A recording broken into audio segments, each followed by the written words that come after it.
अपन तो सब हिंदुस्तानी लोग हैं और यहाँ पर तो भगवान श्री महावीर की आप सब लोग संतान हैं। और महावीर तो चंड कौशिक के लिए भी क्षमापना का पाठ बोल देते हैं। महावीर तो शूलपाणी यक्ष के लिए भी क्षमापना का पाठ बोल देते हैं। आप लोग तो सॉरी ही तो कहना है। रिश्तों को जोड़ने के लिए दुनिया की अगर सबसे अच्छी कोई संजीवनी औषधि है तो वो है सॉरी बोलो और घर के टूटे हुए रिश्तों को वापस जोड़ो। ध्यान रखिएगा, गलती जो करता है वो इंसान कहलाता है। जो गलती करता है वो इंसान कहलाता है। जो गलती पर गलती करता है वो नादान कहलाता है। जो उससे ज्यादा गलतियां करता है वो शैतान कहलाता है। जो उससे भी ज्यादा गलतियां करता है वो पाकिस्तान कहलाता है। पर जो उसकी भी गलतियों को माफ कर दे वही शेर दिल हिंदुस्तान कहलाता है। वही शेर दिल हिंदुस्तान कहलाता है जो उसकी भी गलतियों को माफ करने का बड़प्पन दिखाता है। तो क्या करेंगे आज? मोबाइल ऑन करेंगे, अपने रिश्तों को ठीक करेंगे। मोबाइल ऑन करेंगे और अपने रिश्तों को अपन ठीक करेंगे। घर में चलो देखते हैं आपके कौन कौन से रिश्ते हैं। थोड़ा ध्यान दे दीजिए। सास और बहू का रिश्ता, जिस घर में ये एक अकेला रिश्ता सुधर जाता है उस घर को दुनिया की कोई ताकत नहीं तोड़ सकती। उस घर को दुनिया की कोई ताकत नहीं तोड़ सकती। जहां पर केवल ये एक रिश्ता सुधरा हुआ रहता है वो है सास बहू का रिश्ता। पति पत्नी में झगड़े कम होते हैं और होते हैं तो अपने आप सेटलमेंट हो जाते हैं। नारी नारी की दुश्मन बन जाती है घर में। सास और बहू, मैं इसीलिए कहा करता हूँ लोग गैले होते हैं जो शादी करने के लिए लड़के और लड़की की जन्म पत्री मिलाते हैं।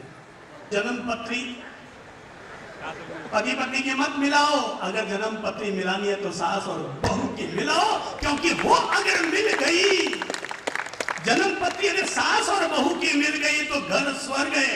और वो अगर ना मिली तो पति पत्नी के चाहे जितनी जन्म पत्रियां मिला लो, आज तक दुनिया में ऐसी कोई पति पत्नी हुई ही नहीं जो कभी झगड़े ही नहीं। एक का स्वभाव तेज, एक का ठंडा। वो भगवान ऐसे ही देता है सबको, एक का तेज एक का ठंडा। आप अगर ठंडे स्वभाव के तो आपकी पत्नी तेज मिजाज की है, और आप अगर तेज मिजाज के तो भगवान के घर से ऐसी सेटिंग होती है कि आप अगर तेज मिजाज के तो पत्नी आपकी ठंडे मिजाज के। दोनों अगर गर्म मिजाज के हो जाएंगे तो बॉम्बे हाई कोर्ट में हजारों केस रोज के लगने शुरू हो जाएंगे। प्रभु जी जन्म पत्री मिलानी है तो किसकी मिलाओ? किसकी? थोड़ा बोलो तो जोर से, थोड़ा एक बार और जोर से बोलो तो किसकी? सास और बहू की। सास और बहू की जन्म पत्री आपस में मिलाओ। देखो भाई साहब एक बात बता दो, ए बिटिया, शादी अगर करते हो तो मान कर चलो कि सासू के साथ गोटी मुझे सेटिंग करके चलनी पड़ेगी, क्योंकि सासू शक्कर की होगी तो भी टक्कर तो मारेगी। सासू अगर शक्कर की होगी ना, बहुत मीठी है, तो भी टक्कर तो मारेगी।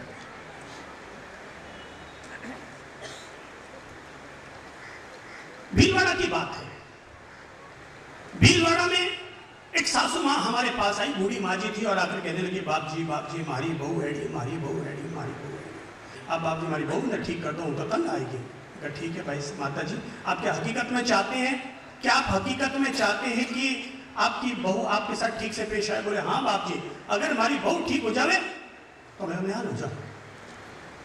चलो अच्छी बात है। तो पहले एक काम कीजिएगा माता जी, आप अपनी बहू को भी ले आइएगा। है नहीं बाप जी ले आऊँ, पर आप ने कहीं कहीं जो मती ना। ठीक है माता जी, मैं कहीं नहीं कहूँ।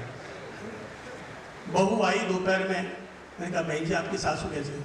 आप जी कहीं बताऊँ, जल्लाद है जल्लाद, एड़ी गालियाँ ठोकने लगी सासू ने, एड़ी सासू एड़ी सासू एड़ी सासू। मैं कहा बहन आप क्या आप चाहते हैं कि आपकी सासू माँ आपसे प्यार करे? बोले हाँ मैं चाहती हूँ मेरी सासू माँ मुझसे प्यार करे, और मैं इस घर में आई क्यों? वो अगर मुझसे प्यार नहीं करती तो मैं बहुत दुखी होती हूँ। मैं कहा एक काम करना भाई, एक काम करना, कल सुबह आप आ जाना, मैं आपके लिए एक ताबीज़ तैयार कर दूंगा, आप उसको पहन लेना, देखना आपका चमत्कार हो जाएगा। ठीक है बाप जी आ जाऊंगी। अगले दिन वो आए, मैंने कागज़ पर कुछ भी लिख दिया, जो मुझे लिखना था लिखा, उसकी पूड़ियाँ बनाई और एक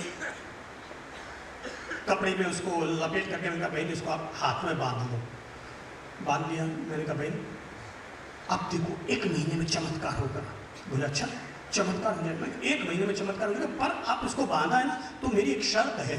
बोले क्या है शर्त? मैंने कहा बहन एक काम करना, मैंने कहा 2 बातें ध्यान रखना। नंबर 1, जो भी करो पहले सासू से पूछ लेना। नंबर 1 क्या है? जो भी करो वो पहले सासू से पूछ लेना। और नंबर 2, सासू जो कहे वो कर देना। खाना बनाओ ना पहले पूछ लेना, मम्मी जी आज खाने में कहीं बनाना है, पूछ के बनाना, और वो जो कहे सो बना देना। फिल्म भी देखने जाना हो तो पहले मम्मी जी से पूछ लेना, मम्मी जी फिल्म देखो। मम्मी जी बोले नहीं जाना, मत जाइयो। 1 महीने के लिए नियम, जैसा सासू कहे वैसा कर लो। अगले दिन सासू जी आई, बोले बाप जी गजब ही बात है, आप कहीं सिखाए हो? आज तुम्हारी बहू मैंने पूछने आई कि खाने में कहीं बनाना है। मैं कहा माता जी क्या आप वाकई चाहते हैं? क्या आप वाकई चाहते हैं कि आपकी बहू आपसे प्रेम करे? बोले हाँ बाप जी मैं चाहूँ। मैं कहा माता जी मैं आपके वास्ते ताबीज बना रखा हूँ। और मैंने उनके लिए भी एक कागज में कुछ लिखा और उनके हाथ में वो ताबीज बंधवा दिया, लाल कपड़े से बंधवा दिया। और मंत्र जो लिखा है वो मेरा वाला मंत्र है भाई साहब, आपको अभी सारे सीक्रेट नहीं बताऊंगा। मैंने उनको एक मंत्र लिख दिया। मैंने कहा माता जी मेरा मंत्र बड़ा चमत्कारी है, मैंने इसमें दैवीय शक्तियाँ उतार दी है, पर मेरी एक शर्त है। बोले बोलो बाप जी आप जो कहो करो। मैं कहा माता जी नंबर 1, आपकी बहुवारी जो आपको पूछे उसके लिए हाँ भर देना, आपको जो पूछे उसमें हाँ भर देना। और दूसरा, आप जब भी जो कुछ खाएं उससे पहले बहू को खिला के फिर खा। नंबर 1 क्या? बहू जो पूछे वो हाँ भर देना, और आप जो भी खाएं उससे पहले बहू को खिलाना। चाहे जहर खाओ चाहे अमृत खाओ, आपको जो खाना है खाओ, भले आइसक्रीम खाओ, पर पहले बहू को जरूर पूछना है बेटा आइसक्रीम खाई, उसको पूछिए फिर खाना। बात हो गई। आपको एक चमत्कारी बात बता रहा हूं। 1 महीने के बाद वो सासू और बहू दोनों हंसते हुए साथ साथ एक ही कार में चल करके हमारे पास आए और आकर कहने लगे बाप जी आप ताबीज तो बड़ा चमत्कारी है बाप जी, बड़ा गजब का काम करियो, बड़ो गजब का काम करियो।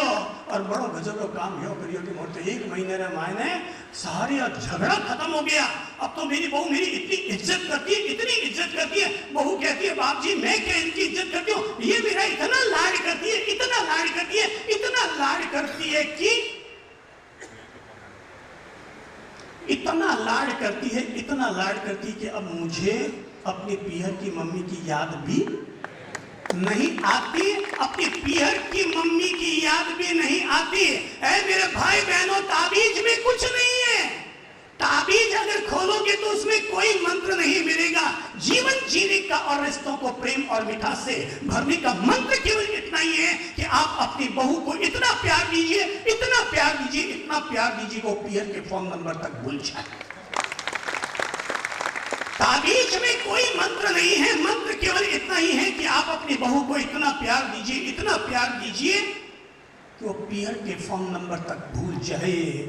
और आप अगर एक बहू है तो अपनी सासू को इतनी इज्जत दीजिए, इतनी इज्जत दीजिए, इतनी इज्जत दीजिए कि आपके घर से गई हुई बेटी की कभी याद आपकी सासू माँ को न सता पाए। आपको ही सास में माँ नजर आए और बहू में बेटी नजर आए। कहते हैं कि भगवान श्री महावीर के समय में उनके संवत्सरण में शेर भी आता था और गाय भी आती थी, और भगवान महावीर के संवत्सरण के बाहर शेर और गाय एक साथ आकर के पानी पीते थे। ये बात आप लोगों ने सुनी है ना? तब तो भगवान महावीर के समय में शेर और गाय एक साथ एक तालाब में आकर पानी पीते थे। मैं कहूँगा अगर आप हर दोपहर में सास और बहू एक ही थाली में बैठकर अगर खाना खाना शुरू कर दें तो समझ लीजिएगा शेर और गाय फिर से एक हो गए। सास और बहू, बहुवारी सुबह उठो सासू माँ के पाँव जरूर छुओ। बहुवारियों अगर माँ ने कुछ कह दिया है उसका तिरस्कार मत करो। सासू माताओं अगर बहुवारियां आपसे कुछ पूछे, हाँ भर दो, लाड करो। बहुआरियां, आप जिद मत करो। अब जमाना देखो बदल गया है सासू माताओं, अब जमाना बदल गया। अब जिद मत करो कि मेरी बहू तो सिर ढके ही रहे, मेरी बहू तो घूंघट निकाल के ही रहे। मेरी मानो ना, तो बहू का अगर लाड पाना है तो क्या करो, बहू की सेवाएं पानी है तो क्या करो, बहू को आज यहां से जाओ ना, सलवार सूट साथ लेके जाना, ले बहुआरी पहले तू थारी आजादी से जी बेटा, अपने घर को इसको ससुराल नहीं अपना घर समझ। और जैसे पियर में तू जाते ही, आपको पता है कोई भी लड़की पियर में जाकर के सबसे ज्यादा सुख क्यों पाती है? क्योंकि वहां खाने की, पीने की, रहने की पूरी आजादी होती है। अगर ससुराल में ही वो सारी आजादी मिल गई तो पियर में जाएगी क्यों? और आपको पता है आपकी बहुआरी पियर जाती है तो कितना महंगा सौदा होता है, कितना महंगा सौदा होता है। आप अगर आज पीहर वो चली गई 3 दिन के लिए तो एक बाई को रखेंगे ना, तो पता है कितना महंगा सौदा है, 400 रुपए लेके जाएगी। बहुवाली को टेढ़ा शब्द बोल दिया चल जाएगा, उसको एक टेढ़ा शब्द बोला तो बोले सेठानी धार खाने रख, तारा पिया हमारे गड़ी नीचे, हमारे गड़ी मिला। सास बहू रिश्तों में मिठास लाओ, सासू माँ की इज्जत करो, सासू माँ की इज्जत करो, बहू को भी अपनी बेटी समझो, बहू को भी अपनी बेटी समझो। प्रभु जी, पति पत्नी आपस में झगड़ो मत, इस रिश्ते पर भी ध्यान दीजिए। पति पत्नी आपस में झगड़ो मत, एक दूसरे की क्या करो, इज्जत करो। आपने लड़ने के लिए शादी नहीं की है, पति और पत्नी भी है, आपस में 3 सूत्रों को ध्यान रखिए। Trust, time, talking. क्या शब्द कहे मैंने? पति पत्नी के बीच में संतुलन लाने के लिए 3 शब्द याद रखिए, ट्रस्ट, टाइम, टॉकिंग। 3T। दिमाग में शब्द क्या क्या है?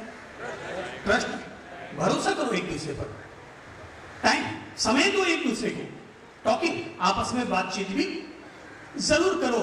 ऐसा नहीं कि पत्नी को आज बुखार आ गया और आप अपने ऑफिस निकल गए। टाइम जरूर दीजिए, पास में बैठकर कभी अपनी पत्नी के विक्स भी जरूर लगा दीजिए, क्योंकि वो आपकी जीवन साथी है, वो आपके जीवन की हम सफर है। उसने आपके लिए बहुत सारे सैक्रिफाइस किए हैं, उसने आपके लिए बहुत सारे सैक्रिफाइस किए हैं। नंबर 1, पत्नी ने जिस घर में वो 22 साल तक रही थी, उस घर, उस भाई, उस मम्मी, उस पापा, उस मोहब्बत और उसके दिव्य और मोहनीय सारा जो वातावरण था, उसका पहला उसने सैक्रिफाइस किया। नंबर 1। नंबर 2, जब वो उस घर से निकली, उसने अपनी जाति का भी सैक्रिफाइस किया और ये माना कि आज से मेरा गोत्र क्या होगा, जो मेरे पति का गोत्र होगा। नंबर 3, उसने अपने पहनावे का सैक्रिफाइस किया। कल तक वो दूसरे वस्त्र पहनती थी, शादी के बाद वो दूसरे वस्त्र पहनती है। हम पुरुष लोग पहले भी वही वस्त्र पहनते थे और आज भी वही वस्त्र पहनते हैं। हम, पत्नी हमारे घर को ऊंचा उठाती है, हम उसके पीहर के घर को जाकर ऊंचा उठाने का काम नहीं करते। वो अगर 9 महीने तक आप कहते हैं मैंने उसके लिए सैक्रिफाइस किया, भाई साहब आपके बच्चे को उसने 9 महीने तक अपनी पेट में रखा। सैक्रिफाइस, नारी के सैक्रिफाइस के सामने पुरुष जाति के सैक्रिफाइस की कोई तुलना नहीं की जा सकती। पर मैं कहूंगा केवल पत्नी का ही सम्मान मत करो। अगर आपके घर में आपकी भाभी है, आपके छोटे भाई की भी अगर मिसेज है, मैं कहूंगा उसको भी इज्जत की भाषा से बोलो। अगर आप अपनी पत्नी के लिए दिवाली पर 50,000 की सोने की चेन लाते हैं, तो अपने छोटे भाई की मिसेज के लिए सोने की अंगूठी सही, लेकिन उसे भी ला करके जरूर दीजिए, उसे भी ला करके जरूर दीजिए। जो व्यक्ति अपने छोटे भाई की मिसेज या बड़ी भाभी के लिए भी अगर सोने की अंगूठी ला करके देता है, भले वो 10,000 की है, जब भी वो आपके छोटे भाई की मिसेज अपने पति के लिए गिलास में दूध डालेगी, आप उनसे जुदा नहीं होंगे, वो आपके गिलास में भी दूध डालेगी। अभी हर महिला अपने पति के गिलास में दूध में मलाई डालती है, पर अगर आप अपनी भाभी की भी अगर इज्जत करेंगे तो आपकी भाभी जी आपकी गिलास में भी मलाई डालेगी, जरूर डालेगी। अरे भाई, अगर आप अपने पड़ोसी को भी अगर आप अपने पड़ोसी को भी अगर एक पाव पकोड़े भेज दोगे तो अगले दिन आपके घर में एक पाव पकवान लौटकर जरूर आ जाएगा। एक महिला का एक्सीडेंट हो गया और वो अस्पताल में पड़ी थी और एक्सीडेंट में वही अपनी याददाश्त खो बैठी। सावधानी से सुनिएगा सभी लोग। महिला अपनी याददाश्त खो बैठी, हॉस्पिटलाइज थी। पति रोजाना बेचारा दुकान जाता, लेकिन जाने से पहले अपने पत्नी के लिए खाना बनाकर लेकर जाता, उसे अपने हाथ से खिलाता, फिर दुकान जाता, दोपहर में फिर संभालने आता, शाम को फिर संभालने आता, क्योंकि वो जुदा हो चुका था तो अकेला ही घर में पुरुष वो संभालने वाला था। अब घटना ये घटित हुई कि एक दफा जब वो गुजर रहा था तो उसका दोस्त उससे मिला। उसने कहा, क्या बात है यार, तू रोज रोज अस्पताल जाता है, 2 महीना हो गया तेरी पत्नी का एक्सीडेंट हुए। बोले, क्या करूँ यार, वो याददाश्त खो बैठी है, उसे ये भी याद नहीं कि मैं उसका पति हूँ, उसे ये भी याद नहीं कि मैं उसका पति हूँ। अच्छा, बिल्कुल भूल गई। बोले, मुझे देखकर पहचानती नहीं है, बस मैं जाता हूँ, वो मूर्ति की तरह पड़ी रहती है, मैं उसे खाना खिलाता हूँ और वो खा लेती है, फिर सो जाती है। वो हाँ ना यस नो कुछ नहीं करती। अच्छा, कुछ नहीं करती तो फिर छोड़ देना यार, जब उसकी याददाश्त ही चली गई तो छोड़ दे। नहीं, मैं नहीं छोड़ सकता, मैं छोड़ नहीं सकता। 2 महीने का 2 साल बीत जाए, 20 साल बीत जाए, तब भी मैं उसको छोड़ नहीं सकता। उसने पूछा, क्यों, ऐसी क्या खास बात है इसमें? बोले, हाँ ये बात तो सही है कि वो अपनी याददाश्त खो बैठी है, ये बात सही है कि वो अपनी याददाश्त खो बैठी है, पर ये बात भी सही है, याददाश्त उसने खोई है, मैंने तो याददाश्त नहीं खोई। उसने याददाश्त खोई है पर मैंने तो याददाश्त अभी तक नहीं खोई। अरे यही तो मेरी पत्नी है, तू कहता है कि मैं उसे छोड़ दूं। अरे मैं उसे कैसे छोड़ दूं, क्योंकि यही वो मेरी पत्नी है जिसने मुझे 2 सुंदर सुंदर बच्चे पैदा करके दिए, जो आज मुझे पापा कहते हैं। तू कहता है कि मैं उसे छोड़ दूं। अरे तुझे नहीं पता कि उसका एक्सीडेंट कैसे हुआ। वो टिफिन लेकर के मुझे ही दुकान में पहुंचाने के लिए टिफिन लेकर के आ रही थी और रास्ते में उसका एक्सीडेंट हो गया और एक्सीडेंट में वो अपनी याददाश्त खो बैठी। अरे वो उसने अगर अपनी याददाश्त खोई भी है तो किसके लिए? मेरे लिए अपनी याददाश्त खोई है। वो भले ही भूल गई कि वो मेरी पत्नी है, पर मैं कैसे भूल जाऊं कि वो मेरी पत्नी है। पति और पत्नी का रिश्ता ईश्वर के घर से तय होता है, उसे लड़ झगड़ करके नरक मत बनाइए। पति और पत्नी का रिश्ता अगर हम लोग मधुरता पूर्वक जिएंगे तो इन्हीं में से किसी विजय सेठ और विजया सेठानी का जन्म हो जाएगा। पति और पत्नी के रिश्ते को अगर हम बहुत मधुरता और पवित्रता के साथ जिएंगे तो इसी रिश्ते में से किसी नेमी राजुल का उदय हो जाएगा। इसी में से फिर से कोई सीताराम साकार हो जाएंगे। पति और पत्नी के रिश्ते को कभी बिगड़ने मत दो। हाँ, भाई भाई भी अगर आप हैं तो इस रिश्ते पर भी ध्यान दीजिए। अगर आप 2 सगे भाई अगर कोर्ट में पहुंच गए छोटे से धन के लिए, छोटी सी विरासत के लिए, छोटी सी वसीयत के लिए, किसी जमीन के टुकड़े के लिए, ऐसा करना भ्रातृ प्रेम का अपमान है। ऐसा करना आपको जन्म देने वाले माता पिता का अपमान है। कभी भी ऐसी नौबत मत आने दीजिए जहां पर भाई के लिए भाई को सैक्रिफाइस करने की जरूरत पड़े।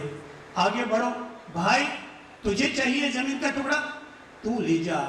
एक जमीन के टुकड़े के कारण भ्रातृ प्रेम को कभी कलंकित मत होने दीजिए, क्योंकि जमीन का टुकड़ा तो आज है और कल नहीं है, लेकिन आपका भाई आज भी है और कल भी रहेगा। आज भी है और कल भी रहेगा। आज अगर हम 2 भाई हैं, चंद्र प्रभु और ललित प्रभु अगर 2 सगे भाई हैं, ये 2 भाई का साथ रहना, साथ जीना, साथ मरना, यही हमारी सबसे बड़ी ताकत है। यही हमारी सबसे बड़ी ताकत है।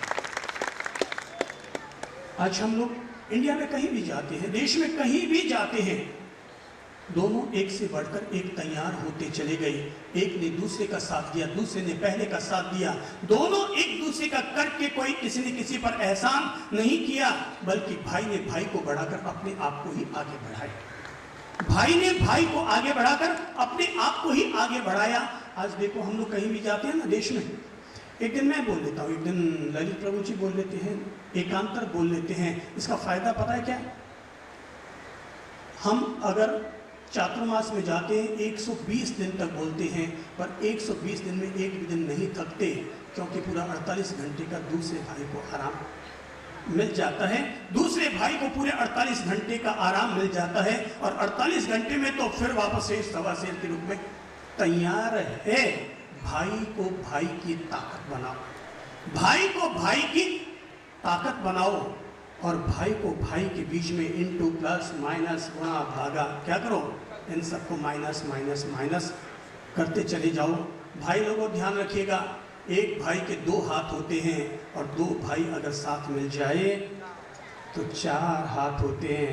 भाई साहब, आपकी भाषा में 4 हाथ हुए, मेरी भाषा में तो 4 भुजा का नाथ, 4 भुजा नाथ हो गया, जिसके 4 हाथ हो गए। 2 सगे भाई जहां पर साथ साथ हैं, 2 सगी बहनें जहां साथ साथ हैं, जहां सास बहू साथ साथ हैं, जहां देवरानी जेठानी साथ साथ है। आप भले ही घर में लड़ लो, पर घर के बाहर आकर अगर आप अपने भाई के लिए सुन लो कि वो आदमी आपके भाई के खिलाफ बोल रहा था, जाओ और जाकर कह दो कि आज के बाद अगर तुमने कभी मेरे भाई के खिलाफ बोल दिया तो सोच लेना। वो बोलेगा आपका भाई आपके लिए ऐसा बोल रहा था, वो बोल रहा था ये हमारा निजी मामला है, पर कोई दूसरा पब्लिक का व्यक्ति हमारे भाई के खिलाफ बोले, ये हमारे घर में बर्दाश्त नहीं है। जहां 4 भाई साथ होते हैं, ध्यान रखिएगा, 2 पांव पर आदमी खड़ा हो जाए तो इंसान बन जाता है, 3 भाई अगर साथ बन जाए तो घड़ा खड़ा हो जाता है, और 4 पग एक साथ हो जाए तो पूरा राजमहल उस पर खड़ा हो जाया करता है। भाई को अपनी ताकत बनाओ, भाई को अपनी ताकत बनाओ। आप अगर किसी को दोस्त बनाते हो, मैं कहूंगा सबसे पहले अपने भाई को अपना दोस्त बनाओ। दोस्त बनाना है तो सबसे पहले अपने भाई को अपना दोस्त बनाओ। दोस्त तो माना हीरे की तरह होता है, माना कि दोस्त हीरे की तरह होता है और भाई सोने की तरह होता है। पर एक बात ध्यान रखिएगा, हीरा अगर टूट गया कीमत खो बैठेगा, पर सोना टूट भी गया ना, जब भी वापस जोड़ोगे अपनी कीमत वही की वही, अपनी कीमत फिर भी वही की वही रहेगी। भाई भाई दोनों साथ साथ रहे। अगर अलग भी हो गए हो आप, अगर आप अलग भी हो गए हो तो मैं कहूंगा भाई कोई बात नहीं, अलग हो गए कोई बात नहीं, लेकिन रविवार संडे संडे मिलने के लिए जाया करो आपस में। अगर आप 3 भाई हैं 4 भाई हैं, मैं कहूंगा एक धर्म और करो, और धर्म ये करो कि हम लोग महीने में सारे भाई एक बार जरूर आपस में मिलेंगे। इस महीने में, दिसंबर महीने में बड़े भाई साहब के यहाँ फर्स्ट रविवार को सारे इकट्ठे होंगे, सब साथ मिल बैठकर खाना खाएंगे, और फरवरी महीने में सेकंड वाले भाई साहब के यहाँ फर्स्ट रविवार को जाएंगे, सब इकट्ठे होंगे, बच्चे बच्चे सब मिलेंगे घुलेंगे, और आपस में प्रेम मोहब्बत का महीने में एक दिन हम लोग जरूर बिताएंगे।